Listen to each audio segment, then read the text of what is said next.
Okay, I think we should start. Alexandru will come in a moment, so I can already continue with where we stopped yesterday. So yesterday I started introducing a single agent belief revision. Right? So I ended with the notion of strong belief. And let me repeat briefly what this notion of strong belief is about. So here's the definition again. So sentence phi is strongly believed in a given plausibility model S if the following two conditions hold, right? So there has to be at least one possible where phi is true, and all the phi worlds are strictly more plausible than all the not phi worlds. Right? So that was kind of like the specific example that we had here is, so you have a given plausibility model, you look at it, and you see that all the not D worlds are strictly more plausible than the D worlds. So indeed, this agent, Albert, in this case, has a strong belief in not D. Right? He does not have a strong belief in G, because not all the G worlds are on top of the not G worlds. Right? You can see that there is a interleaving not G world. What we see if we study this notion is like that unlike knowledge and belief, the set of strong beliefs is not closed under logical inference. And in particular, in the previous example, so the Weinstein example, Albert indeed strongly believes G and not D, but he doesn't strongly believe G. And this shows indeed that a strong belief of phi and psi, so in the conjunction of phi and psi, does not imply the strong belief of either of the conjuncts, but it does the other way around. Right? So if you have a strong belief in phi and a strong belief in psi, then indeed both of them are the most plausible in the model, and then that will imply a strong belief of phi and psi, but not the other way around. Now let's look at what I briefly introduced yesterday was called like radical upgrades. So if Albert has a strong belief that Mary, so Mary was the agent telling Albert that he was drunk. Right? So Mary was my second agent in the story. If Albert really strongly believes that Mary is telling the truth, then he will have to choose one way of like changing his plausibility model. And the first way was to promote both the D worlds on top of the not D worlds. Right? And this corresponds to what we call this radical upgrade. This means it's like a radical way of revising Albert's beliefs. So as the model show, the example shows, so you start with the original model, which is the one on top. You look at, so Mary says you're drunk. He has a strong belief in drunk. So you look where D is true, and you take both those D worlds and you change the plausibility model for Albert, and you put both those worlds on top. Right? So that's one particular way in which Albert can revise his beliefs, given that he has a strong trust in the source of information. And another way would be, what if he has only a fragile type of trust in the source of information? He barely believes that Mary is telling the truth, right? So this means that after hearing Mary's statement, he acquires a very weak belief. This means he's not going to change it in the same way as the radical upgrade that we just saw, but he's only going to promote the most plausible world on top. And this is only going to change. So the most plausible worlds are the ones that we use to give an interpretation to the belief operator. So this directly affects only the beliefs of Albert. Okay. So this is what we call a conservative upgrade. So in this case, Albert will choose the second option, promote only the most plausible D world and put that world on top of his model. So you can see that this way of changing is actually like a minimal revision. It's the most minimal way in which Albert can change his beliefs when he gets this information, right? So he changes his beliefs, so he puts the most plausible world on top, but if later on he would have to give up that belief, then he reverts back to the rest of the order, still remains the same. So it's a minimal way of changing his beliefs. Okay, so the example for the minimal change, the conservative upgrade would be, you look at the original model, Mary says you're drunk, he has a weak trust in this information, so he looks only at the most plausible D world.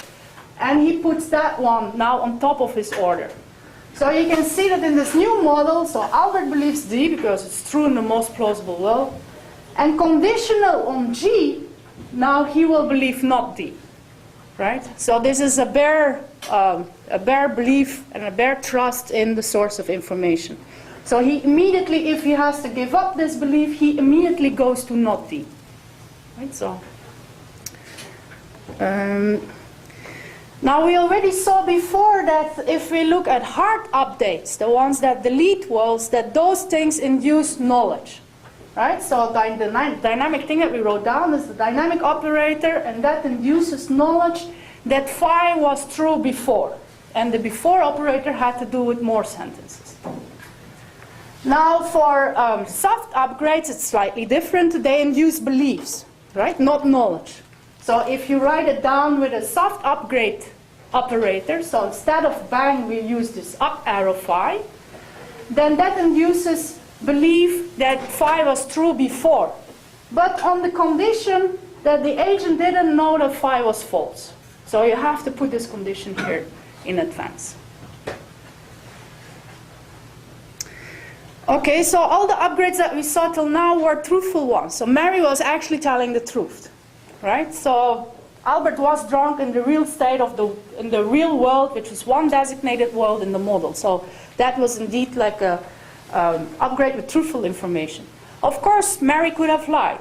So it could have been also false information, which would have induced a strong belief in something that was false. So there is no need for these upgrades to be truthful. Mary could actually have been lying.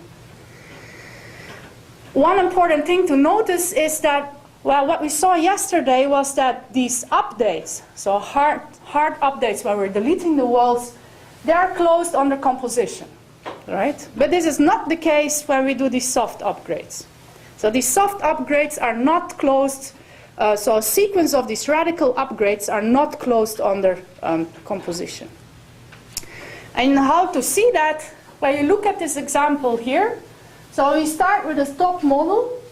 And now we tell Albert that he's drunk, that he's a drunk genius. This means we have to do a radical upgrade with DG. So all the worlds where DJ is true, it's that one, you move it to the top. Right? So that's the radical upgrade. Next we do another upgrade. We do an upgrade with the fact that he's drunk. So you look at this model and you take all the D worlds. So that one, and you move those on top. Okay, so now the model has changed in a certain way by a concatenation of two radical upgrades. And now you can look and try to see, but there is no unique one radical upgrade that would get you from the first model to the last model. Right? So this shows that these things are not closed under this maybe we should explain iteration. why. So you see that the order has been completely reversed. The model on top and the model down, all three words are in reverse order. And now a radical upgrade cannot do that with one sentence, because a radical upgrade will just take some part of the model and move it on top of the other part, right? That's what radical upgrade does. So in this way, at least one of the arrows will be staying the same. At least one of the plausibility relations in two worlds will stay the same. Right? Even you move two worlds on top, or you move one word on top and you keep the other two. But you see, no two worlds are in the same order anymore. All three of them are. So it cannot be any radical upgrade. Okay. Now, okay, so you can axiomatize the logic. You can come up with a complete proof system for the logic of these upgrades. And this is a slide to scare you, right? So these are the reduction axioms that you can put here, and you're using this conditional belief operators explicitly to do that. Now, there is a more simpler way to do it later on, and for that we would actually need like different types of modalities. So we'll give you a complete axiomatization in a different setting, but for that you'll have to introduce another box modality first. So I'm not going to go over the details of this. It's just to show you that you can actually do it, but it's kind of complicated. It can be done simpler and easier, but for that you would have to introduce other model operators. Okay, Alexandru will take over. Yeah, just to say one word about these reduction laws. for conditional beliefs. So these were due to Johann van Bentham, and yeah, you see that essentially they helped you to push the dynamic modalities for these upgrades, for update and for the two kinds of upgrades past the conditional belief operators, right? One step. And the rest, there are reduction laws for the rest of the part of the language, but these are as usual, like, you know, to push it over negation or over conjunction. It's the same as update rules from before. But these are the complicated ones for belief, for conditional belief. And yeah, as Sonja mentioned, we'll be able to give a simpler and more understandable kind of reduction by essentially introducing new unary modalities that make conditional belief kind of redundant, that can be expressed in terms of them, and those will have clear interpretation, and the reduction laws were very simple. So now, the next step is we owe you to put together what we did till now, because in the first lecture we did multi-agent systems, and we did this hard DEL and public announcements for multi-agent systems, for multi-agent models. But then when belief revision came into the picture, we did single agent only till now. And the reason was that belief revision is complicated as it is. That's one of the reasons. So we didn't want to put them together, like to make it multi-agent from the beginning, because it would have been kind of two sources of complexity. The other reason is historical. Belief revision was done like this. I mean, almost everybody does it like this in belief revision theory. They just consider a single unknown anonymous agent, because their problem is not really much to do with multi-agent systems or games, but just with the agent revising his beliefs, or the scientist revising his theories. But now we'll put this together, and the setting will be slightly more complicated. So now a multi-agent plausibility frame has a set of possible worlds, a finite set of agents. For each agent we have a preorder, like we had before for one agent. But in addition, each agent can have different hard information than each other. So we have also an equivalence relation for the hard information, like for what they know for sure, for each agent, yeah? Which will be an equivalence relation, right? Labeled by the same agent. And the valuation map as usual. And this will be subject to certain conditions. Now, remember in the single agent case, we didn't have the equivalence relation. What we had, we required the preorder to be total. Why was that? Well, because for a single agent, the possible worlds, are his possible worlds. So there is the real world and what he considers to be possible.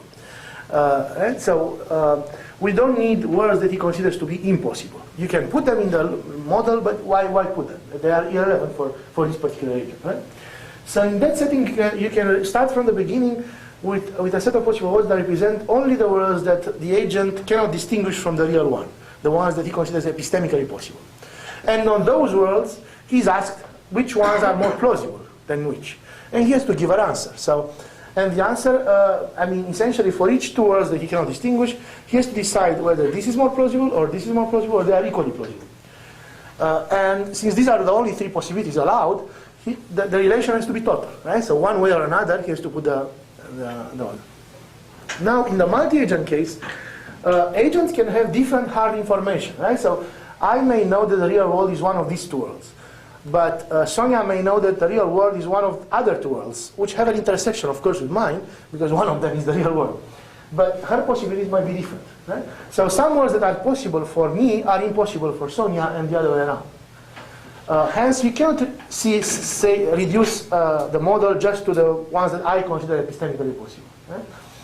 And to single out those that I consider epistemically possible, you need the equivalence relation. So that's what tells separates the worlds into worlds that are distinguishable or indistinguishable for me, and separated for her. Right? Now, the two conditions that we have on this structure are pretty intuitive. The first says that plausibility implies possibility. So in other words, if I consider one world more plausible than the other, this makes sense for me only if the two worlds are actually indistinguishable epistemically, in the sense that I don't know which one of the two is the real world, right? So if S is the real one, I might consider as well T as the real world. So I don't know. If I do know, for instance, right, so if I can distinguish them, if they are in separate information cells with respect to the equivalence relation for me, then there is no meaning to the plausibility, I mean, to put one more plausible than the other, because I know which is the case. There is nothing to... So, so plausibility implies that they are in the same information cell with respect to the partition given by the equivalence relation. Right? So in other words, we only compare worlds inside the same information cell when you look at partitions, my partition, agent A. The second is dual to that. Essentially, it says the other way around. Like if you look at worlds in the same information cell, then you've got to order them somehow or another, right? So if two worlds are indistinguishable for me, then I have to answer the question, which is more plausible, or are they equally plausible? So I can put them less than or equal one way, or less than or the other way. So that's the second condition, right? If two worlds are equivalent, that either that or that. And this replaces the totality condition. Remember, in the single agent case, we require the order to be total, and this was simply because the whole model was just one equivalence class. All model consisted, as I mentioned, of worlds that for me, for the agent, the unknown and anonymous agent, they were equivalent to the indistinguishable from the real one. So in that case, this premise was fulfilled anyway, any two worlds were equivalent, so you just compare any two. But in the multi-agent case, you can't have that, so you have to restrict this totality. So totality is also called connectedness for model logic.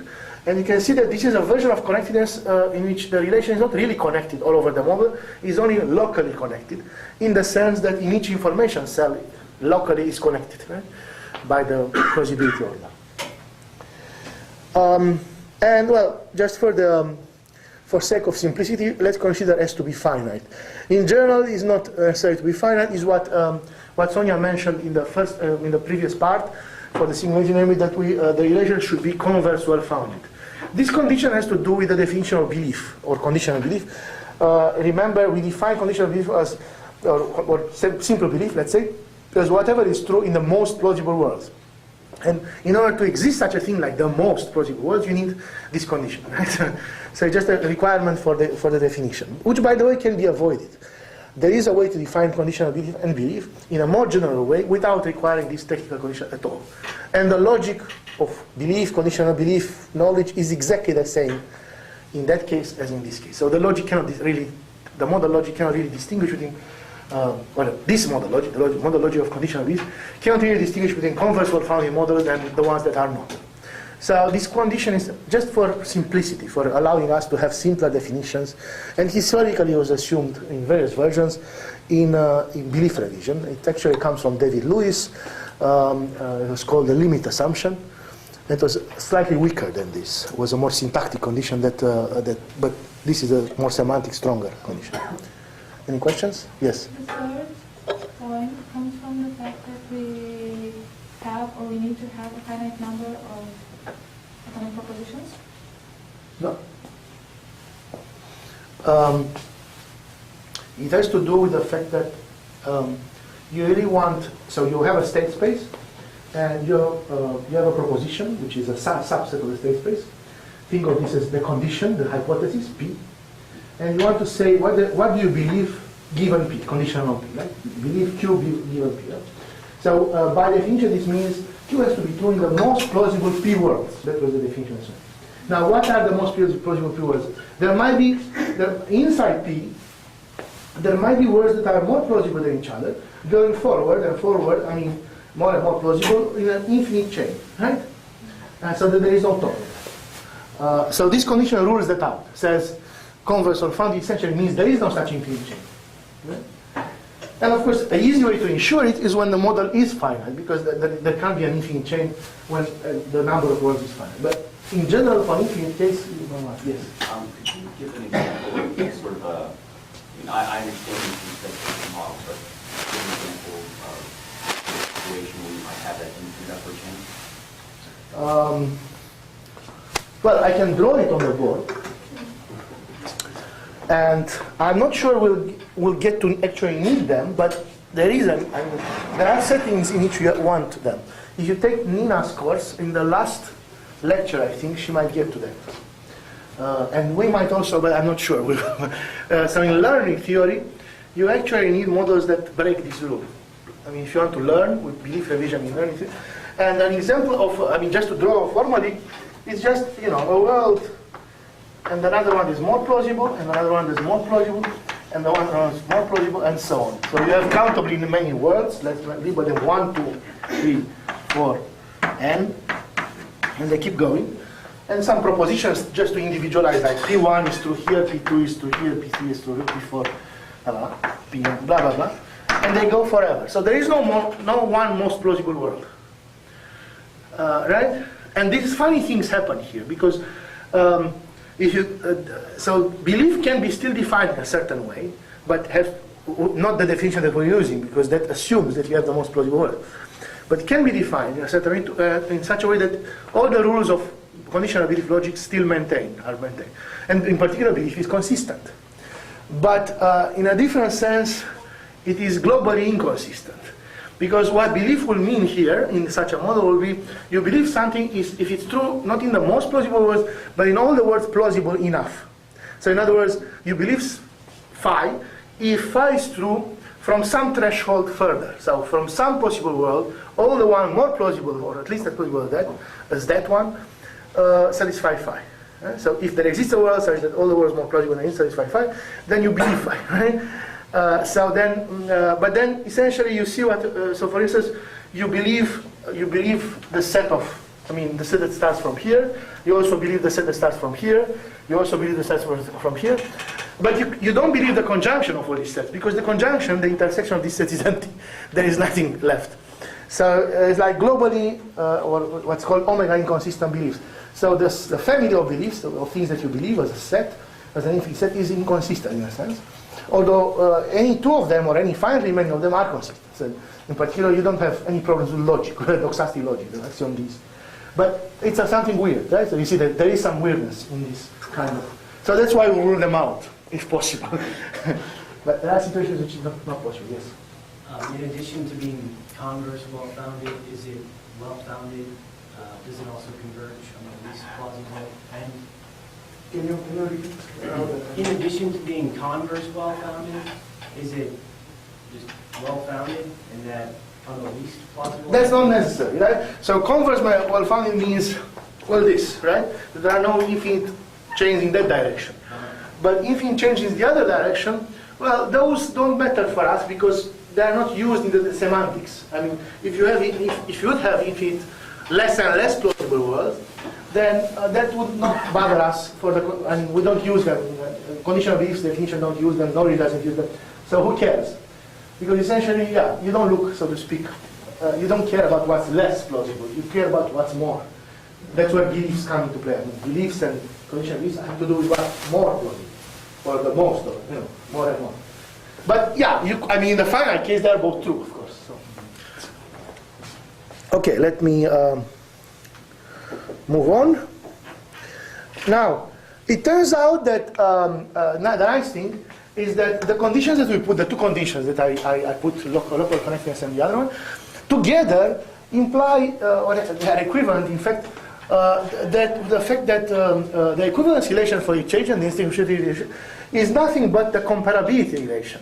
So two things are indistinguishable for me if and only if one is more at least as plausible as the other, or the other way around. So because the two conditions essentially were one of the two implications of this equation.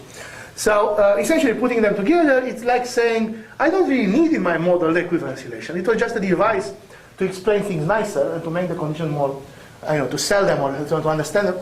But in the end, as a mathematical object, it's still the kind of objects that we had in a single agent case. It's just labeled with agent. A set of states, a plausibility relation, and a evaluation. Because the equivalence relation is just the comparability for that, for the plausibility relation. And that's nice. So when I draw them, I will not draw any equivalence relation. Typically, I'll just draw the plausibility as we did in the first, in the single agent case. Now, the definitions are essentially the same, modulo this kind of localness, locality.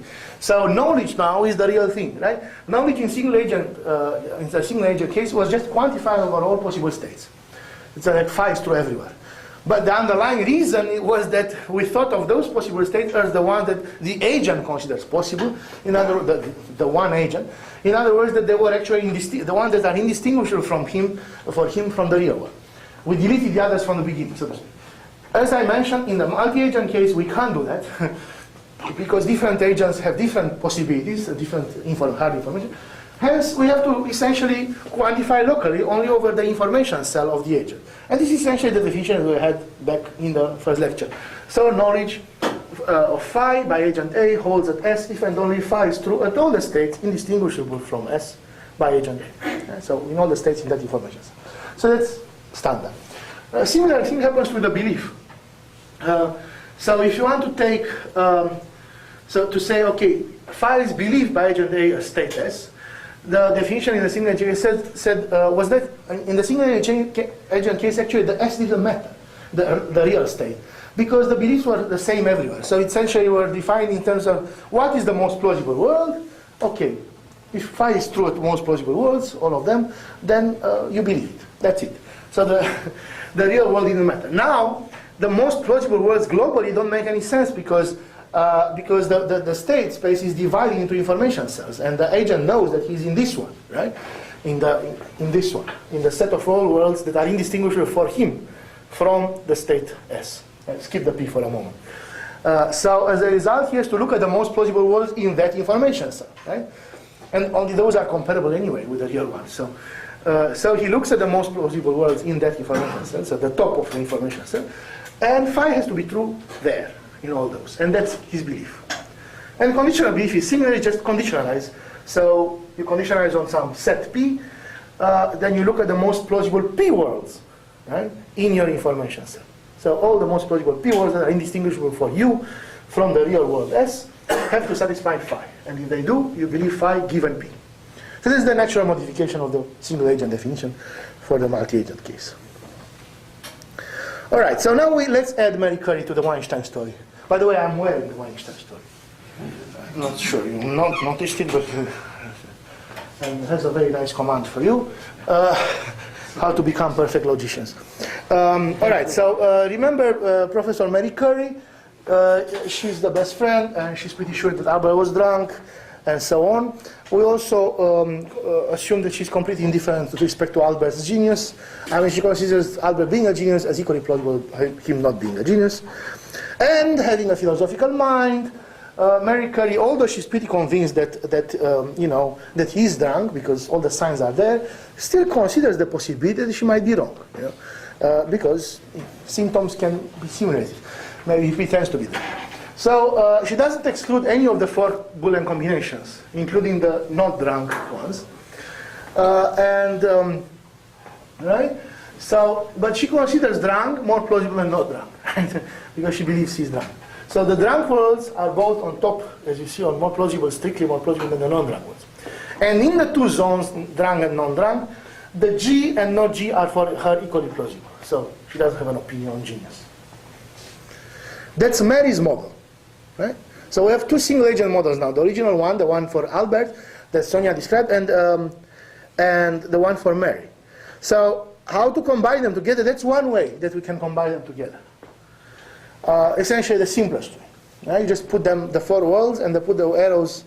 You identify the 3 worlds of Albert with the corresponding valuation, the worlds with the same valuation for Mary, and you put the same arrows for Mary and for Albert between them. Now, this is not the only way to combine the 2. Inbuilt in this model, there are very strong assumptions underlying it, which don't follow from the story. You have to make them explicit. I didn't, but I mean, one can. Essentially, this particular combination assumes that essentially the opinions of the 2 agents, the beliefs and conditions, are common knowledge. Right? That essentially Albert knows what Mary believes, and he knows, and she knows that he knows, and so on, and vice versa. Right? Everything except for the real world is common knowledge here. Like every opinion, every belief, every conditional belief, everything is common knowledge, except who's drunk and I mean, what is the real world, which of the 4? That's the only part that is not common. If you relax this assumption, if for instance Albert doesn't know what Mary believes about him, well, maybe she believes he's drunk, maybe she believes he's not drunk, then the model gets much more complicated. You get more than 4 worlds because of so the model cannot be, the worlds cannot be reduced to their own valuation. So the valuation just gives you the facts, and there are 4 possible Boolean combinations. So valuation gives you 4 worlds, but the doxastic attitudes, the belief relations can be different. So if Albert has uncertainty about Mary's beliefs, he will have to consider, a copy of this model in which, like here, Mary believes drunk worlds, she considers them more possible than the non-drunk worlds. Another copy of this model in which she considers the non-drunk worlds more plausible than the drunk worlds, because Albert doesn't know, in that case, what she thinks. And so on, like all kind of possibilities, depending on... And in principle, you can get very, very huge, unless you build in at least some common knowledge. So the more common knowledge you have, the smaller the model, and the less common knowledge, the bigger the number of worlds. Even in such a simple example. All right, muddy children. So this is a variation, right? The children stand in line. There are only two of them, and they both are muddy. They stand in a line. Child 1 looks at the back of child 2. So one can see if two's, the mud has the hair now. So child 1 can see that the child 2 is muddy, or if it's muddy or not, because he looks at the hair, but not the other way around. And no child can see himself. All right? And again, as before, there are many models compatible with this. So you have to add more assumptions to narrow down to one model. So for instance, let's assume that it's common knowledge that each of them thinks it's more plausible that he himself is clean than that he himself is dirty. Like, when in doubt, like most likely I'm clean rather than dirty. Also, it's common knowledge that child 2 thinks that it is more plausible that he himself is clean than the other child is clean.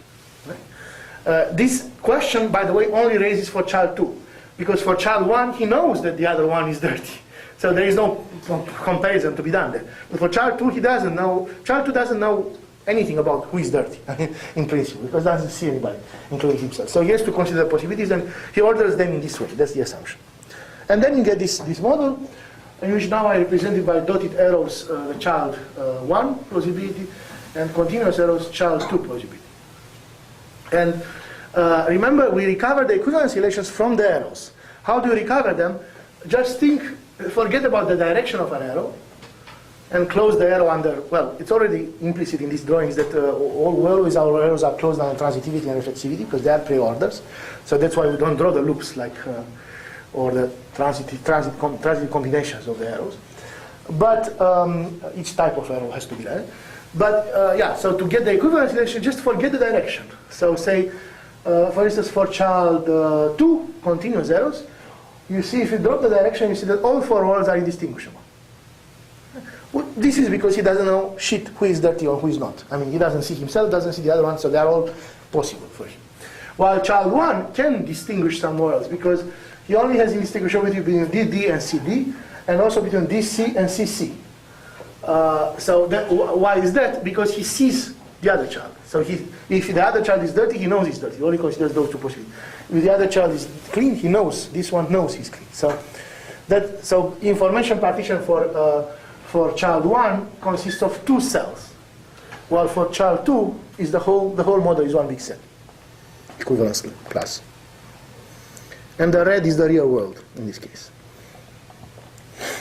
So I drew the information partitions here for the 2. All right, so now dynamics. So if we want to put things together, what Sonja considers earlier for the single agent case were slight generalizations of the notion of update or public announcement in the single agent case. So there was the update itself, hard update, which was deleting worlds, when you are absolutely certain that the source is infallible, tells by definition only the truth. There were the 2 others in which, if you strongly trust the source of the information, say whatever, phi, then you want to acquire strong belief in phi. So in other words, you'll move all the phi worlds on top of the non-phi worlds. This is radical upgrade or lexicographic upgrade. And if you have barely trust the source, then you do not minimal kind of upgrade, or what you call conservative upgrade, in which you only take the most plausible word satisfying the sentence that's been announced, phi, and you make them the most plausible of all. Right? So in this way you acquire belief in phi, but not strong belief in phi, because some phi worlds, the most plausible phi worlds got on top, but after that there might come some non-phi worlds, and then again, so they are still interleaved, if they were before. So All right. Now we consider the multi-agent version of this. Essentially, the multi-agent version of update is essentially the public announcement, what we call public announcement. In fact, they are all public announcements if you think about them. So if you do the joint version of each of them, so agents jointly together in the same time perform the corresponding update or upgrade or radical upgrade or considerable upgrade. These are all essentially public announcements now. So unlike the hard dynamic epistemology, in the soft version there are many kinds of public announcements. And essentially depending on the attitude of the listener to what the speaker said. So each of them will be a kind of public announcement internalized by the listeners in a different way. In the case of joint radical upgrading one way. So some information file is publicly announced. But by the way, how do you interpret these joint upgrades? It's not just that each of the agents separately does an upgrade with the same sentence that they hear. But also they know that the others don't do it. Because, so the model simultaneously, you delete words or you reposition words. So in other words, it's common knowledge that they all do the same kind of upgrade. Right? And specifically this kind, radical. So in other words, the underlying assumptions here is that it's the attitudes of each agent towards the source are public, are common knowledge. So the information is publicly announced, and it's common knowledge that all agents have the same attitude towards the announcement, namely that one, specific one, so radical upgrade. That's a very strong assumption, but that's what we can do for the moment. Right? This is the simplest way to make it multi-agent. So other ways to do it would be, more sophisticated ways, would be to drop some of these assumptions. For instance, we can have what I would call publicly announced private upgrades or private updates.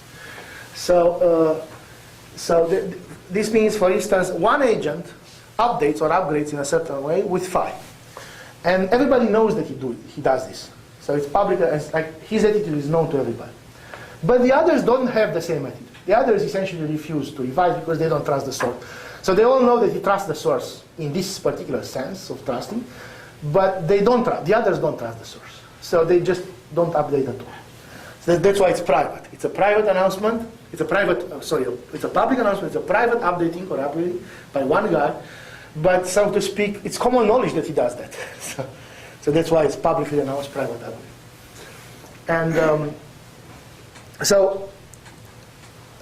I hope it's pretty clear what do you do in the different cases as a modeling process. So you take the model and you apply to each, in the first case, joint upgrade, say you take radical upgrade. So joint radical upgrade with phi. What does this mean? You look at the whole model, and for every agent A, you take all the phi worlds in each information cell for A, and you make them more plausible for A than the non-phi worlds. You put them on top. And within the two zones, phi and not phi, you maintain the same errors for A as before. And then you do the same for B and C and for the other agents, and simultaneously. And that's the model. In the second case, this one, you only do it for one agent. So in each, say agent A, it's a private key. So he upgrades. So you in each information cell for agent A, you take the phi worlds, you put them on top of the non-phi worlds, and the rest is the same. While at the same time you don't touch at all the B arrows and the C arrows. They are exactly as they were before. So the others don't upgrade. More generally, you can allow different attitudes by different agents. So one might do a hard update, another agent might do in the same time a radical upgrade, another one might do a conservative upgrade, and some other one might not trust the thing at all. He doesn't do anything. He leaves the house. Right? If you don't multiply the worlds at the same worlds as before, and you just do what I said, it's still something, a lot that is in common here then. Because even if the agents each has a different attitude, so does a different thing, the fact that that is done simultaneously on the same model with the same number of worlds means they have common knowledge of each other's attitude. So I know that he's doing an update, he knows that I'm doing a radical upgrade, and we all know that the other one doesn't do anything. Right? So the attitudes are still common knowledge. If you drop that as well, then you'll need to do something like we did in the first part of dynamic epistemology, namely to multiply worlds. Right? Because essentially the doxastic, the action itself, the learning of an announcement, in this case, will introduce new uncertainty into the system. Right? And the new uncertainty means more worlds. You can't get away without it. So that's when we'll need something like action models or event models that we did in the first part. But so examples, just to make things clear. The father announces in the child example, in the two-child example, which was this one. Yeah, so the father announces, at least one of you is dirty. So this deletes, let's say this is an update, a joint update by everybody. They trust the father is infallible. This means just delete the clean word. The clean word disappears. It means nobody's dirty.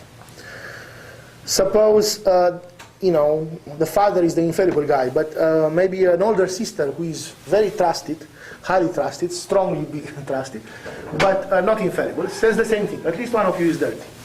Then what they all do is they make the words in which this is true, which are all the non-sisters, one of them is dirty, move on top. Okay? They become more plausible than the CC world. And within the two zones, everything is the same. So within these non-CC worlds, the relations are the same as before. And so on. So you can do, so this is an example of a publicly announced private upgrade in which only the child 2 trusts the sister highly, so he does the radical upgrade. Child 1 doesn't do anything. Disregards her because she said like she's bullshitting. So remains with the same errors. And okay. So these are the examples. As I announced, essentially, if you want to get more general than that, I mean to allow different attitudes and different lack of common knowledge of the attitudes, or so, you must go beyond that. You must go back to something like event models. And the same goes for, if you want, more sophisticated stories, as you saw with wiretapping and so on. So we go back to event models, and essentially the notion of event model is essentially the same as before. It's just the it's a Kripke model, in this case a plausibility model, of the same type, satisfying the same conditions that we put on state models, on static models. So we have a set of things called events, denoted by sigma. We have plausibility for each agent between any two events. A relation, binary relation, satisfying the same conditions. And we have a precondition, remember, that instead of valuation for states telling what facts are true at what states, we have a precondition that says when a particular event can happen. The precondition of event sigma is a sentence that says something, and that something, it's true if and only if, in a world, if and only if sigma can happen, can be executed. And of course, the interpretation, remember, now the arrows, that's the important thing, the doxastic or plausibility arrows, now they are plausibility by each agent, but not with respect to static situations, but to the events. So sigma less than sigma prime means the agent A considers sigma prime at least as plausible as sigma, in the sense that something is going on, some event is happening, he doesn't know which of the two, because if he knows, then he doesn't put any relation, he knows, he can distinguish them, but he can't distinguish between the two, but he considers that sigma prime is most likely the one that happens. It's more plausible to happen, or at least as plausible as the other one, to be the one that's really happening. So the problem is, you saw from, Sonja's counterexample yesterday, that product update doesn't really deal with belief revision. So the product update was really just for hard information. Because in the case that you have to revise your wrong beliefs, or you get inconsistent information, inconsistent with your prior beliefs, then it doesn't work. It just gives you wrong things. So the whole move to plausibility models, rather than just Kripke models, the usual ones, was to do that, right? And now we need to have a version of the product update for event models. So we take an event model and a static model, and somehow combine them, again, as a kind of product operation, but one that will not give us bad things. One that will do, what we expect, what we would like it to do. And in case of contradiction, revise your beliefs. Okay? So when you get new information, even if it's wrong, you don't know, but what you think. So you think it's happening, an event, right? You think some event sigma prime is happening. Maybe it's not happening. Maybe sigma is happening. But that's what you believe, because you consider sigma prime more plausible. And sigma prime comes with some precondition, 5 prime. So this means you believe the new information is 5 prime. Then, according to the belief relation, what you should do, you should revise your prior beliefs in case there was a contradiction with phi prime, you revert the arrows in such a way that now you come to believe it's phi prime, because you accept the new information and you revise the rest. So, right? And if there is no contradiction, you do essentially like product update, because then, yeah, you can combine the two monotonically. So, essentially, this is the rule that I'm mentioning. So, you see, where in case of contradiction, you give, in the spirit of belief revision, you give priority to the new information, not to your old beliefs. That's the thing. That's the difference between a rational agent, belief revision agent, and a fundamentalist belief revision agent. A fundamentalist belief revision agent refuses any new, if something contradicts his belief, says, stop right there. He doesn't internalize the new information. Right? He never revises, essentially. He can add, but never revise. While the rational one revises. So when has new information that appears to contradict his belief, he takes that information and somehow changes it. So you give priority to the new information. The new information is represented here by the actions, the events. Right? The plausibility on events is the one that trumps the plausibility on states. The plausibility on states represents your past beliefs. The plausibility on events represents your beliefs about what's happening right now, the new information. And if you believe that what's happening right now is that thing, then, and if that thing is inconsistent with some prior beliefs, then you change the prior beliefs accordingly to this. So you change the plausibility arrows given the plausibility on events, not the other way around. And when they are compatible, you do monotonic. So this amounts to saying the following, right? So we suppose we had two possible states, S and S prime, to start with locally, and some relation, some plausibility on them. And two possible events, sigma and sigma prime, and some plausibility on them. This is what I believe to be happening right now, or what is more plausible to me. Okay, the new states are represented as in Cartesian product, as you saw in the first part, exactly the same. The only change is in this relational aspect, but the rest is the same. So you represent the new states as pairs, S, comma, sigma. So this represents the world in which previously it was S and a sigma happened. And the other one is S prime, sigma prime, in which S prime was the case and now sigma prime happened. And you want to compare this to say which is more plausible to you. Well, so there are two cases. Either the events come with a strong opinion, like you really believe the sigma prime to be more plausible, strictly more plausible than sigma. Okay? So essentially you have new information, and this new information is strong, like sigma prime is the thing that you believe rather than sigma. This trumps whatever you had on S's. So if, whatever the relation on all S's were, whatever the plausibility was on S's is trumped by, overridden by your belief about the event. So as a result, in that case, if the two, if you have strict between events, then you put less than or equal between the two output states. And in fact, it will be strict, not just less than or equal, but that just follows. With one exception. When is the one exception when this doesn't really do it justice? Namely, when to start with, you knew the state. You knew it's S rather than S prime, or the other way around.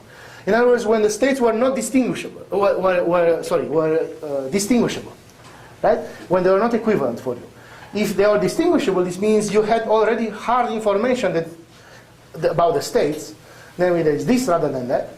And in that case, it would be stupid to put comparability relation between the output states, because this means you just forgot your hard information. You used to have some hard information, namely that it's S and not S prime, and now after some event happened, you forgot it because you consider it's still possible both, right?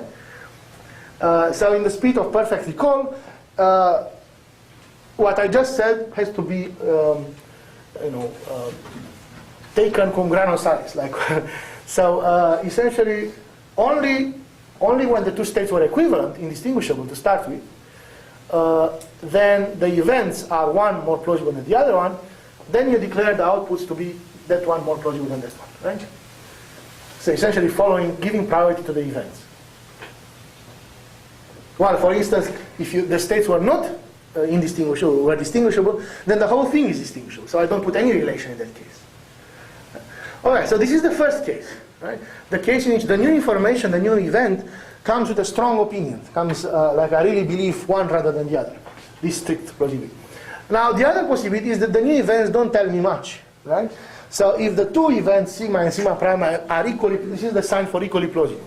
And equally plausible means less than or equal and bigger than or equal, both. And this is possible because, remember, it's a pre-order, it's not an order. So events can be, or states can be equally plausible.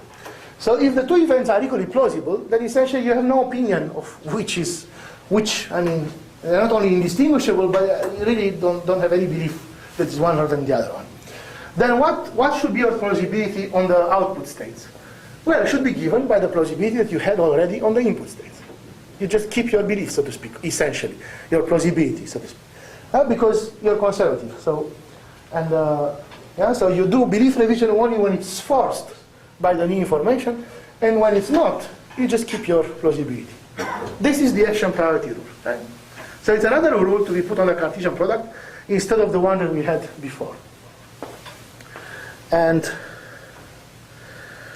so the rest of the model, as I said, is the same. You take the Cartesian product and you delete all the combinations that don't fit, they're inconsistent. So you consider only the pairs S sigma in which the sigma is enabled, is executable in S.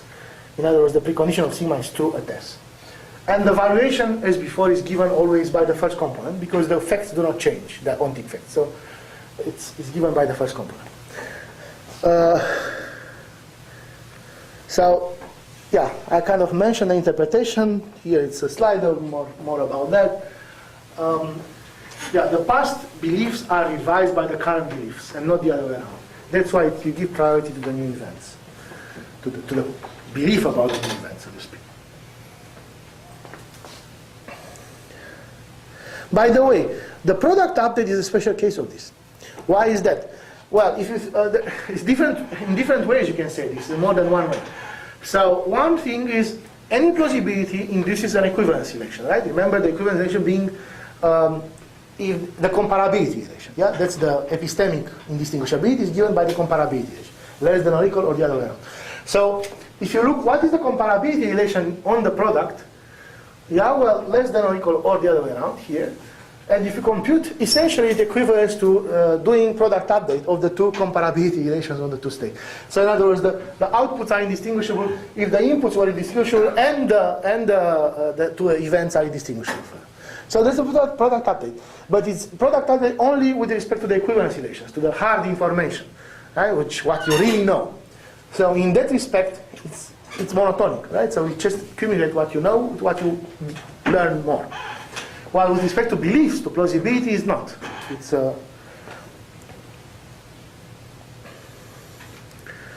so examples. So now, as we did for in the first part of the course, we can show that these joint upgrades and joint updates can be simulated by such event models. So joint update, for instance, well, it's an event model with only one action. If the action is this one, and there are, by the way, implicit loops for everybody. It's a pre-order, so and the precondition is phi. Right? So if you do the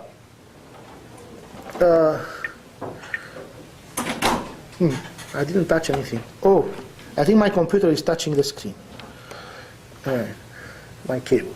All right. So I think I wrote wrong, joint radical update, but I put the right thing, namely bang. So we're talking about actually update, not radical update. Right? So everybody does a joint update, and this is the event model for it. If you take the rule, the action priority rule, and you apply this event to any static model, you get essentially the same thing as deleting all the non-phi worlds and leaving the rest. But how about a radical upgrade? So joint radical upgrade as an event model can be represented now like this. So it's funny because we're talking public announcement. This is still a public announcement, remember? And it's very public, as in everything is common, including the attitudes and common knowledge that they have the same attitude. But still, in the event model, in fact, is represented by two actions. Because now the information is not absolutely certain. So it's possible that the source is lying. So the source is lying is, you do a radical upgrade, but you're wrong, is this event. You do a radical upgrade, a joint radical, and you're right, is this event. And the fact that you are doing a radical upgrade means what? That you consider this, everybody considers this as more plausible than that, strictly more plausible. So that's the representation, right, for the radical average. And again, if you can check that if you take any model S, state model, and you perform a action priority product with this one, you get exactly what the joint radical average do.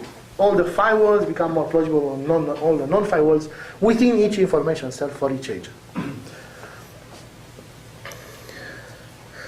But now we can present other things, like the thing that I called publicly announced private aberrate. Only one agent, Mr. A,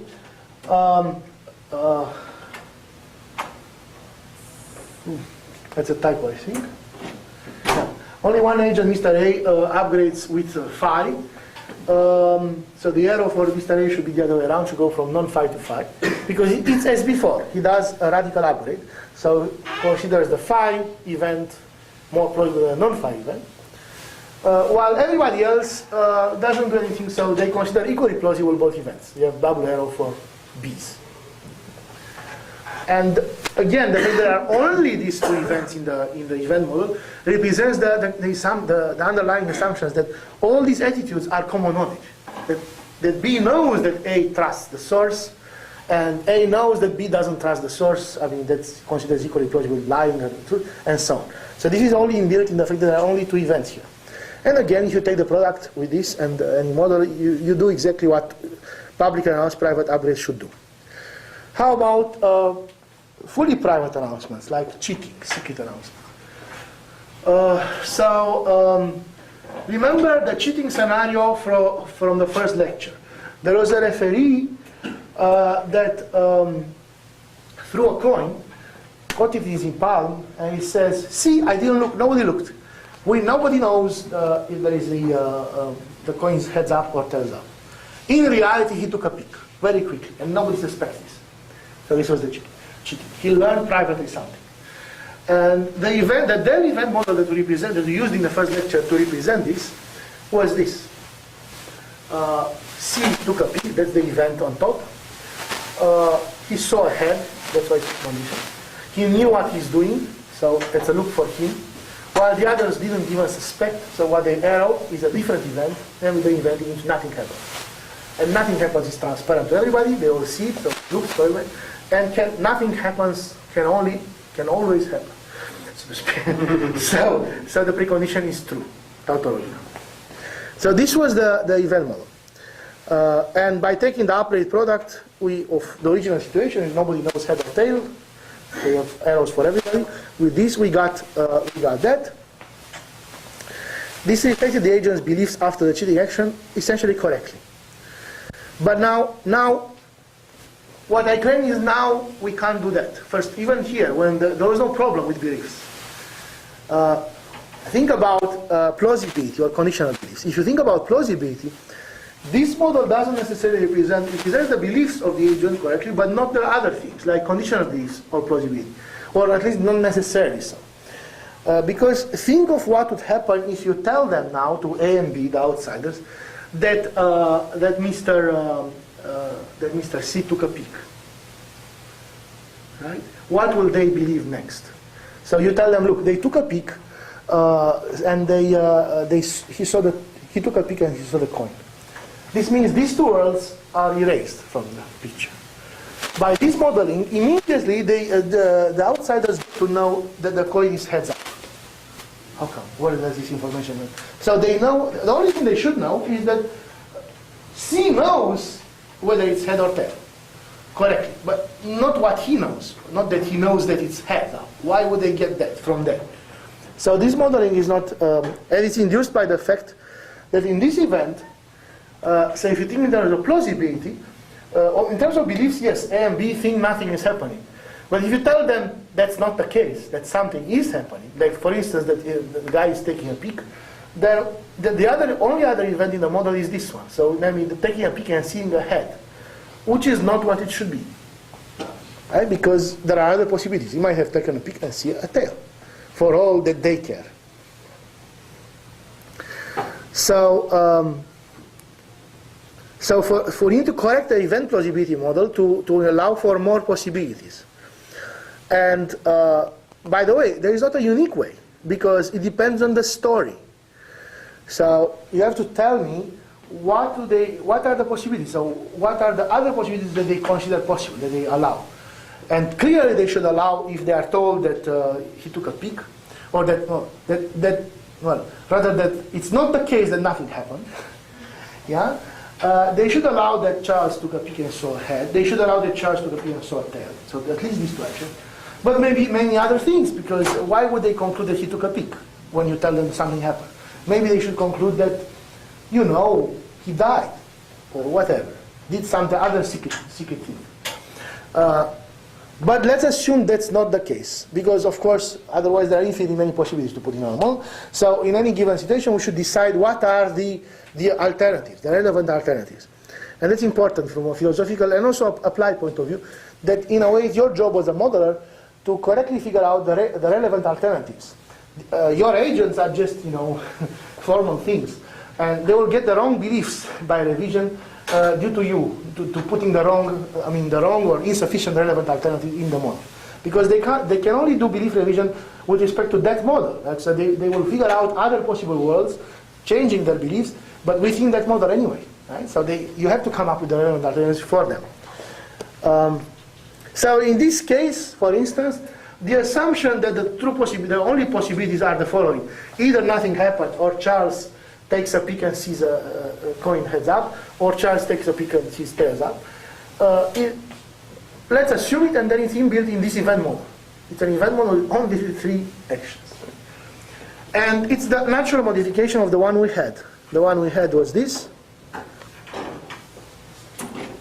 Like this is happening and they think nothing is happening. And now what we have is essentially this. So head is happening, like Charles takes a peek and sees a head, and they believe nothing is happening. But also, counterfactually, maybe he could have taken a peek and see a tail, if there was a tail instead. And that's also possible for all they care. Right? And another assumption you need to make, as in like ask them, okay, good, so if you tell them that he took a peek, will they consider that it's more likely that he took a peek and saw a head, or is more likely that he took a peek and saw a tail? I don't know. Depends on their beliefs. In this modeling, I assume that they consider equally likely that he said a tail because they have no other information. So that's why it's a double error on top between those two. So that's the event model for this taking a peek thing. And now you can take the product, the priority product between the original state model, which I don't put the loops anymore because I'm doing plausibility, so it's assumed there are loops for everybody, and with this event model, and what you get is a four-world model, which now correctly represents the beliefs, the conditional beliefs, and everything after this cheating event. So for instance, in this one, A and B both believe that C doesn't know the face of the coin. But if later they are given the information that he did look at the face of the coin, in other words, they erase the 2 worlds on the bottom, then they will not jump to conclusion that he saw a head. They will just say, yes, he knows the face of the coin, and either he knows it to be a head or he knows it to be a tail, and they are equally plausible for us. So now we proceed one step further. There was a problem in the beginning, and this was not the problem. The problem was what happened next. Namely, after the cheating, unsuspected by anybody, Charles did one more step. Namely, he communicated essentially the cheating to his friend Alice. He sent her an email saying, well, I know the coin. I know it's heads up.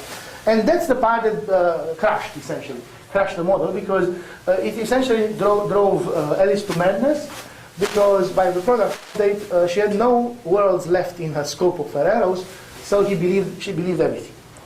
She had inconsistent belief. So now this can be done, this automatically solved by the plausibility setting. Things are better. So if you do, say, a private announcement to agent A of the fact that C knows its head, right? So that's the private announcement to agent A, that C knows its head. In this model, right? After this model, you do that. Then if A looks at the worlds in which he knows, none of the words that she believes to be in, none of the most plausible words satisfy the condition C knows anything, like head or tail, because in this, C knows nothing. So indeed, she will not consider this anymore as the most plausible words. In fact, she will delete this because it is the public, it's a private update with the fact that he does know. But once she deleted this, I mean, from her arrow, so to speak, so the words will still be there for the other guy, for the B guy. But once she deletes this from her arrows, she still has left it. So no problem, no inconsistent beliefs. She comes to the conclusion that yeah, Charles knows its head if it's head, and Charles knows its tail if it's tail. And in fact, he tells us that it's So essentially, she believes the head. So the model would look essentially like this. The real world is on top. It's a five world model. The real world is on top, and both Alice and Charles know what's going on. So they have loops there, back to the real world, and nothing else, no uncertainty. They know its head, and they know that they both know its head, and so on. They have common knowledge of head, and they also have common knowledge that they fooled B. That then B still believes, well, that he believes what? That he believes one of the other words, right? So essentially, what B's beliefs are here down below, because these are the most plausible B words. Namely, nothing happened, and nobody knows anything. And if you tell him, oh, by the way, something did happen, Charles did cheat, his next most plausible will be this. So he will say, yes, so Charles knows its head if it's head, and Charles knows its tail if it's tail. He will still not suspect that Alice knows as well, because in these words she doesn't. And only if you tell him even more information, he will conclude, he will get back to the world on top and says, in fact, Alice also knows, because they communicate. So that's to be expected, right? It's kind of what you want, what you expect. Another example. So this is the Muddy Children, with 3 children. The original model of the Muddy Children, right? In each world, I figure out, so DDD means first child is dirty, second child is dirty, the third child is dirty. And let's suppose we start with a situation in which, the children don't know anything. So, actually they do know some things, because they see each other, right? So in any situation, let's say DDD, any agent, say 1, can see the other. So can only consider this, has indistinguishability with that world, DDD, and this world, CDD, right? But no other words, right? You see, there is no one arrow starting from DDD. Well, this is because he sees the others. So he sees the 2 Ds, he just doesn't know about himself. So he has uncertainty between his own being clean or not. And similarly for the others, right? That's the model. So there are information cells, right? Little information cells, each formed of 2 worlds for each agent. Right? These 2 are an information cell for agent 1 and here as well, and there as well, and there as well. And for agent 2, for instance, the information cells go vertically, these 2, so, and for agent 3, the other way. Good. Moreover, let's suppose that when in doubt, when they can't distinguish between 2 worlds, for instance, they don't know themselves if they are clean or dirty, they consider equally plausible that they are clean or dirty. This is not in the original story. So you can make different kind of models for the original story unless you make it precise what they believe. But okay, that's a natural kind of thing, so that's a particular plausibility model. So father says, at least one of you is dirty. How should we take this? We can take him as an infallible source, which means we delete the clean word. Disappears from the story. That's the classical thing. Then the children answer, I don't know if I'm dirty or not. Or I don't know that I'm dirty. So that's the conjunction of I don't know that I'm dirty, and you can interpret it as a bang, which would mean they never, ever, ever lie, which deletes more words. Deletes the 3 words on the bottom. And now, if you ask them what do they know, you see that indeed children 1 and 2, the dirty ones, know that they are dirty, right? Because assuming the real world is DDC, which is the assumption. So in DDC, there children 1 and 2 have no indistinguishability arrows except loops. So they know the world. So they answer yes, I know. All right. There's the classical soft version of the puzzle. Maybe father is up there, maybe father is not infallible, or he might in principle lie. So we can interpret his announcement as a radical upgrade or a conservative upgrade with a sentence D1 or D2 or D3, like at least one of you is dirty. So what will happen after that is that you don't delete the CC world, but the CC world becomes less plausible than the other worlds. So you have only one-way arrows now from CC world up. So then next father shouldn't ask them what they know, because they will never get to know much. Due to this soft announcement, remember that the announcement, at least one of you is dirty, was essential in gaining knowledge in the story. If the announcement gets watered down to a soft announcement like this, then from the point of view of knowledge, you are done. They will never know, unless they cheat, whether they are dirty or not, no matter what you ask them. But they might acquire beliefs. So, because this announcement now is an announcement that changes their beliefs, not their knowledge. So it makes them believe that one of them is dirty. All right. So the correct question by the father from now on should be, what do you believe? Do you believe you are dirty? So what the answer is, we don't believe we are dirty. Right? It's a conjunction for all the agents. I don't believe I'm dirty. So that's the sentence.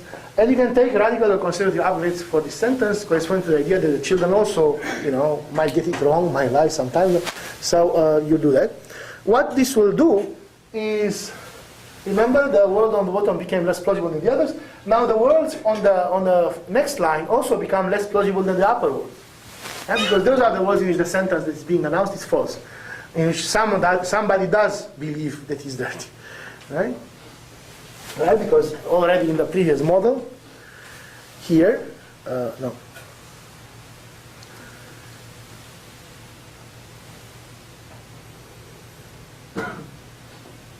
Yeah, here, after the father's announcement, for instance, in this world, 3 believed that he's dirty, because this is the most plausible world for him. Yeah, the arrow goes this way. He doesn't know for sure, because he has an uncertainty, but the arrow goes this way. Right? So he believes he's dirty. So if the sentence is, we don't believe we are dirty, then that world becomes less plausible than the other ones, because it's less plausible that he lies to each other. And similarly for all the ones in the second stage. And now, after this, you see that at this stage, 1 and 2, indeed, at the real world, in which they are dirty, DDC, they acquire the belief that they are dirty. Right? That's the world of DDC. Because both 1 and 2 consider in that world the most plausible world to be DDC. So they correctly answer, yes, we believe we are dirty. End of story. Cheating muddy children. So again, just for simplicity, let's consider the father infallible. So the father announces publicly the first thing, and we delete it. But now there is a secret communication. So the dirty children, 1 and 2, tell each other that they are dirty, secretly and unsuspected by anybody. Make some secret signs. What event is this? Is the event that has a precondition that they are dirty, D1 and D2, because that's what they're telling correctly to each other. Right? And in which they know what's going on, so they have loops, but 3 thinks nothing is going on. He thinks this. Alright, so you take so that's not a public announcement anymore, that's why they invented 2 more. Private announcement, actually fully private announcement. So you take the priority update of this model, with this event model, and then if you calculate, that's an exercise for you, you see what happens after the next announcement, in which they answer, yes, we know we are dirty, while the third says he doesn't know. And the result is good, as in the child tree does not go crazy anymore. He just updates his beliefs and essentially realizes that they are cheated. I mean, his most plausible words are now the ones in which they cheated. They come from the cheated action. The one in which this action happened. Which is what he should do if he's a rational agent. I'm doing all the time. Yeah, I have some time. So essentially, what I did now was putting together what we had in the half there, the event model, with a belief revision idea, and in one big semantic system that allows you to compute almost automatically, given some scenario and given some original situation, compute the model for the new situation after that, in such a way that explains the agent's beliefs, change of beliefs and knowledge, and in such a way that allows them to revise their beliefs when the facts force them to do it, when they get information, without getting crazy. How to axiomatize this, by the way, from a technical point of view, it's not so easy. As you saw already, just for upgrades, radical upgrades, the system, the reduction laws, if you have the logic of conditional beliefs and you put upgrades, the reduction laws are very ugly and very big. They had some sense, by the way. You could explain them. I could still explain them to you if I had half an hour. But now we are way past that, because we did event models, and there are much more complicated events. So we need to do reduction laws for these events, like dynamic modalities for these complicated events, with respect to conditional belief after that. And that can be done, but it's very, very complicated, and the result is almost impossible to explain as a formula.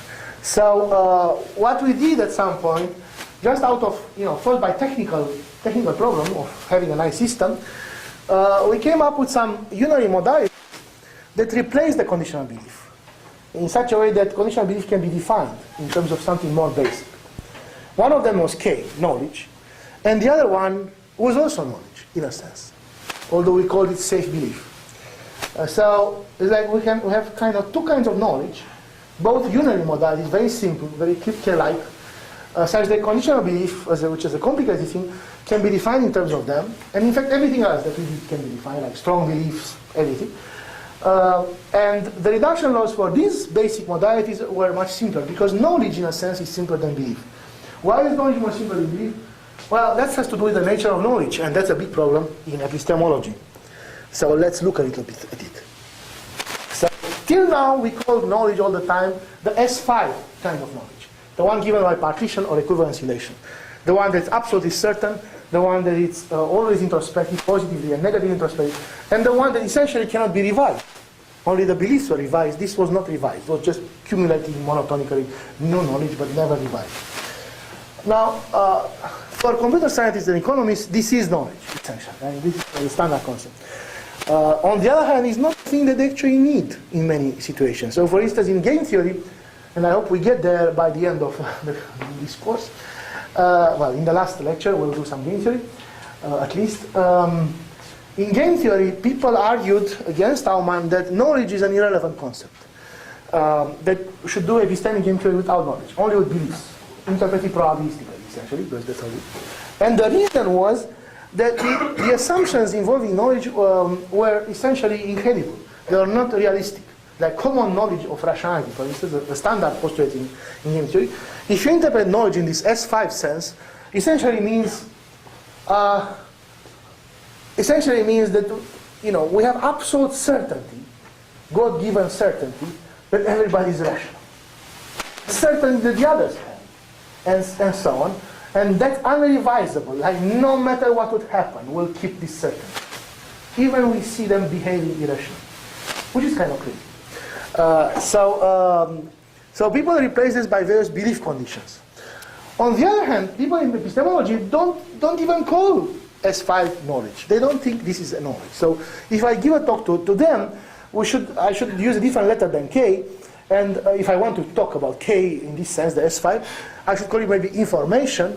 And because I can tell them that the information can be in a sense potentially introspective and absolutely certain because it's information. But it's not knowledge.